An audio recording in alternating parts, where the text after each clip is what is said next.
How would you like it if you were stuck in one room in one house for your whole life? You're never allowed to leave it. You're stuck in there. It's one temperature. The same things happen every single day. Nothing ever changes, and it's just there.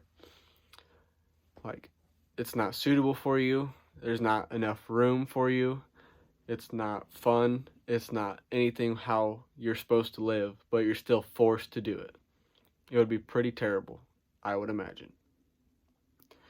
Now, if you translate that to SeaWorld animals, that's pretty much what they deal with on a day-to-day basis throughout their whole lives.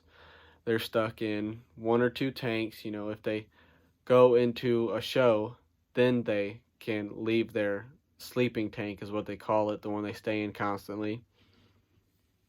But other than that, they're pretty much stuck in there. And a lot of them, the tanks aren't really big enough for them. They're sleeping tanks. So that would be just a terrible way to live, and I wouldn't want to do it. So would you? So the most famous, roughly, is orca, is Tilikum.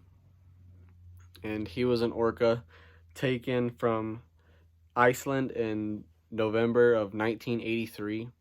So been a pretty long time. But he was taken out of the ocean from his mother and wild habitat at the age of 2, along with a bunch of other orcas. Which, that would be pretty terrible. That'd be like somebody like coming and taking you from your house and putting you in a brand new house with nobody you know, nothing you've ever seen before. You're just completely uncomfortable, and you have to learn how to live all over again. That'd be pretty traumatizing, I would imagine so. So he was at the age of 2. He was food deprived to learn tricks because, like a dog, when you're teaching a dog tricks, you give him a treat if he does it right. You show him how to do it. If he does it right, he gets a treat. Well, that's pretty much the same thing they would do for him, but instead of giving him a treat, they would just keep his food away until he did it right. Which, that's completely wrong, and I can't imagine how hungry that a killer whale could get. They're huge, and they eat a lot of food, I would imagine. So, I couldn't imagine that. He was kept in a container, his sleeping container, which was 20 by 30 foot, and he was kept in there for up to 19 hours at a time until it was time for his show. So 19 hours out of the day, he's in a container that's not hardly big enough for him. In the other hours, he's doing a show for other people, forced to do it, and that would just be really bad. And that just shows how mistreated he was. Before he got to SeaWorld, though, he was at Sealand of Pacific, and which is where his first, you could say, kill was of a human, which there was 3 orcas involved in it, and they dragged this lady around and drowned her. So after that, he was shipped to SeaWorld, and then Sealand of Pacific shortly closed right after that. So after he was brought to SeaWorld, he was put in that tank. They did the shows. A viewer or an audience member of one of his shows broke into his, stayed after hours, broke into his cage or tank, I guess, without being caught by security, and there was the second casualty.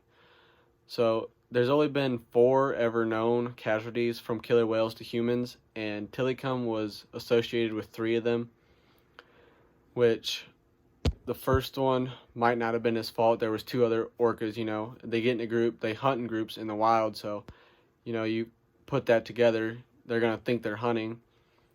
The second one was just a innocent person who stripped down and got into the tank with him, and they said he drowned it by drowning. But even though SeaWorld had cameras and everything over the tank of him, they said that they didn't catch it on film, which is kind of weird to me because those tanks have to be really, really highly guarded, I would say.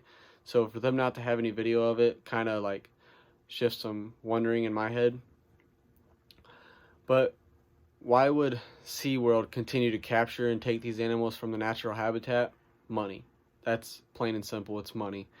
You know, I mean, imagine how many people go to SeaWorld year by year and spend money on whale stuffed animals or t-shirts or SeaWorld t-shirts, plus the tickets to watch the show, feed the dolphins, whatever it may be. You know, that brings in a ton of money to SeaWorld. And without that, then people aren't going to get that revenue from something else like that. You know, it's really one of a rare things. You know, I don't know if you could ever go and see orcas like that unless you go to Iceland or Alaska where there's penguins and stuff like that. But up there in Alaska and all them whales can live to 90 years old, which that is crazy. That's longer than the average human lifespan, which is, so you take that and then you compare it to their captivity lifetime, and their captivity lifetime is only 25 to 30 years old. So that's pretty crazy to show what kind of damage it does to them animals and how much they can be affected just by being mistreated like that. And really, it's just not fair to them. So as time proceeds and, you know, more and more people become aware of how SeaWorld interacts with these animals, they'll start to stop it and stop producing, or I can't think of the word, providing that type of entertainment for people. And you never know, hopefully they'll stop someday and we'll be able to just see how they act in the free world.